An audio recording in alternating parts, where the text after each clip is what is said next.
No More Room in Hell 2 is the sequel to the very famous and very beloved Half-Life 2 mod turned standalone game, No More Room in Hell. I'm actually surprised by how popular the original was. I mean, I guess it was a Source game in 2011, of course it was popular. Somehow the game managed to slip past me despite its popularity. So when I review No More Room in Hell 2, it is from the frame of reference as someone who doesn't have any expectations with this game. And my only expectations really come from the trailer that I saw at Summer Games Fest, which I did think looked really cool. No More Room in Hell 2 aims to be, and I quote from the store page, a terrifying 8-player co-op action horror experience. And then you'll be able to see just under that description a mostly negative 30% score. Ouch. Now, I normally try to ignore any type of critical reception before I review a game because I don't want to get kind of swept up with the masses. But unfortunately, it was kind of hard to miss this when I went to buy it this morning from the store page. But the general audience is pretty much in the right here, it feels like. The game in its current shape right now doesn't feel that great. No More Room in Hell 2 is in early access, so naturally that means bugs at present. The game is obviously not complete. And because of the hardcore nature of the game, I expect that once more people have a handle on the basics of the game, the score will probably rise a little bit more from 30%.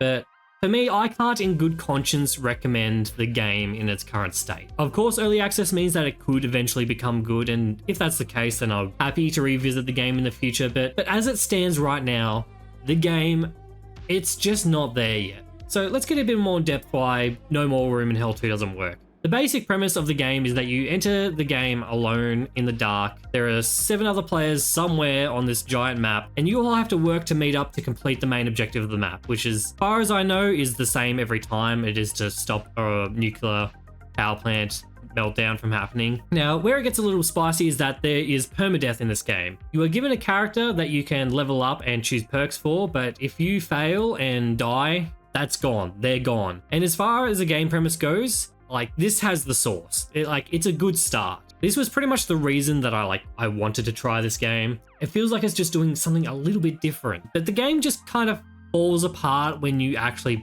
play the thing. When you boot up a game, you'll spawn somewhere randomly on the map with nothing but a tire iron, a torch, and a magnum. You'll be somewhere on the outskirts of the map, and the idea is that you'll visit some other points of interest on your way to the middle of the map to gear up for the big finale. Then you have to kind of hope that everyone else can make it. But the game just kind of starts to fall apart at the seams, right at the base level with the gameplay, which can be best described as infuriating. For starters, melee combat just feels awful. With melee weapons, you have a light attack, a heavy attack, and a stagger ability. The light and heavy attacks won't stop a zombie from hitting you back half a second later after you hit them. It doesn't matter if it's a body shot or a headshot. The only way to stop a zombie from attacking you is to hit it with the stagger ability. All of this costs stamina, and you only really get enough stamina, well, at least with tire iron, to barely kill one zombie if everything goes right. And it's kind of weird that this game has a stamina bar, but you can kind of just also sprint infinitely. It's a bit inconsistent, but sometimes it feels like a zombie will hit you even though you staggered them.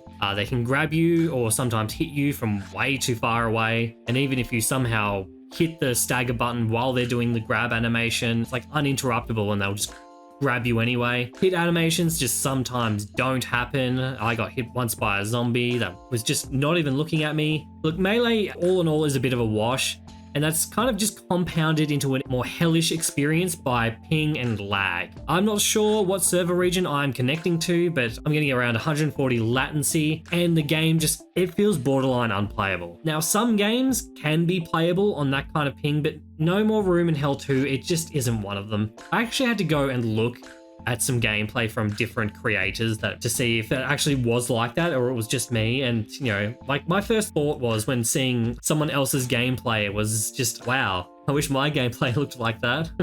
Now, I played a couple of matches before and a couple of matches after the developers apparently implemented a quote-unquote fix to the matchmaking and lag, but I felt no difference between the two. So, I can only hazard a guess that, because I'm playing from Australia, that there probably just isn't Australian servers whatsoever. But, it'd be nice, to be able to know what server regions actually exist, because I couldn't find anything. I tried Googling a list, nothing came up. So an in-game server list would be cool, and, potentially the ability to let players choose which server region to play on, because currently it seems like I mean, there's only just a matchmaking button and that just sends you wherever. It's like region-based matchmaking, but there's also dedicated servers. It's a bit strange. I would like maybe some kind of single player mode. Like, I know the game isn't intended to be played that way, but with the way that the game feels at the moment, I would rather play alone than to keep playing with the latency that I'm currently getting by going through matchmaking.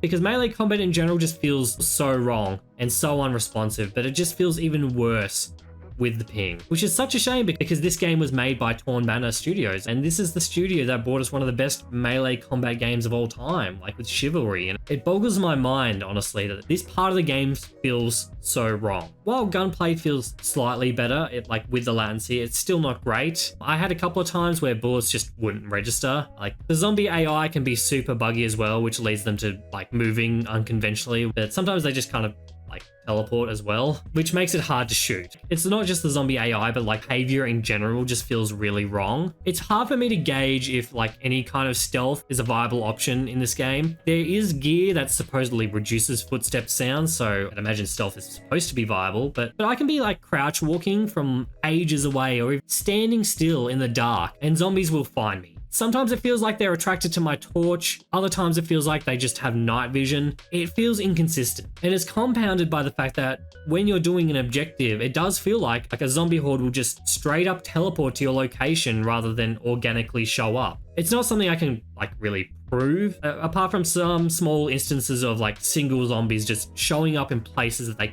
could not possibly have come from, or instances where they make zero sound when coming up from behind. Each of like these little things in a vacuum, they don't really kill the game for me, but they compound on each other until it kills the one thing that I actually like about this game. No More Room in Hell 2 has a fantastic atmosphere, or at least it would if I wasn't having such a rough time with the rest of the game. The game looks pretty decent, but the feel of the environment is held up by the absolutely phenomenal sound design. Individual zombies make really creepy noises. You can hear like screaming out in the distance. There's sinister background music. Everything just sounds so good. There was this one time where I had to go to a radio tower as a kind of side mission to find gear. You do a bunch of things to unlock the tower at the top, and then you find Dead Ranger, and then there's like a radio playing country song in the background, and the scene it sets here evokes emotion in a way that a replayable co-op zombie game probably shouldn't be doing, but I like it.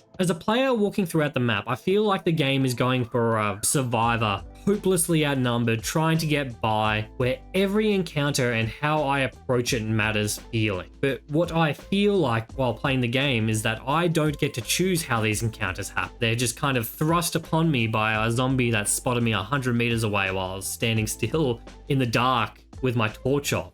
There are so many cool looking locations, and the atmosphere is really, really good, and the way that the atmosphere portrays this game doesn't match how the gameplay feels. And in a game like this, which is meant to be a very replayable multiplayer co-op game, the gameplay probably shouldn't be the weakest link of the experience. The way the game looks, the way the guns look, and their texturing, environmental design, and of course the sound design are all just leagues ahead of the gameplay. It feels like No More Room in Hell 2 was designed back to front. Now, I could go on about how extremely buggy this game is, objectives not activating properly, like markers showing up like way too late, zombies' hair completely disappearing when I headshot them. But things like this are like somewhat to be expected with it being an early access title, and like although I can't deny that it kind of does just add to the frustration of the experience overall, it is just the gameplay which is the biggest bottleneck to the experience of this game. And I get that early access means that this game could become good in the future. Like hell, I'm hoping for it. Because even though I'm actively disliking my time playing this game, I can't ignore that there is something here. I feel like I say this a lot when it comes to early access games, but there is a foundation in place that a good game could definitely be built off. But is the game good now? Not really. Would I recommend buying it in its current state? No. Is there a future where this game could become good? I think so. This feels like there is a long road to go. The gameplay really it needs a lot of work. And gameplay should really be the sole focus for the developers of this game going forward. Everything else is pretty good, but the gameplay is leagues below where it needs to be. Given a few months, I feel like there could be something here. But there's at no point where I would call this game a good experience. And for me, as someone from Australia who is playing this game with extra ping and I can really feel it, I absolutely cannot recommend the game to anyone in my country or to New Zealand or anyone outside of wherever these main server regions lie, because I don't know where they are. As things go with this game right now, I can't see it being good, at least for a few months. But hey, look, I'll keep an eye on this game, and if anything happens that changes my mind over the next few days or the next couple of weeks, I will pin a comment notifying if anything major changes, but as it stands now, I cannot in good conscience recommend No More Room in Hell 2 in its current state for the foreseeable future. Thanks for watching this video. If you liked the video, then please leave it a like, and if you are new to the channel, please consider subscribing. Thanks to my YouTube members, Controlled Killer, Yellow, and Melodia. If you think my content is worth supporting by a YouTube membership, the option is there. Perks are on the screen. And I also have a community Discord, which is free to enter, as well as a Steam curator page. Links to everything in the description below, and if you have any ideas for future games you want me to cover, then leave a comment below. Thanks again for watching, and I'll see you all next time.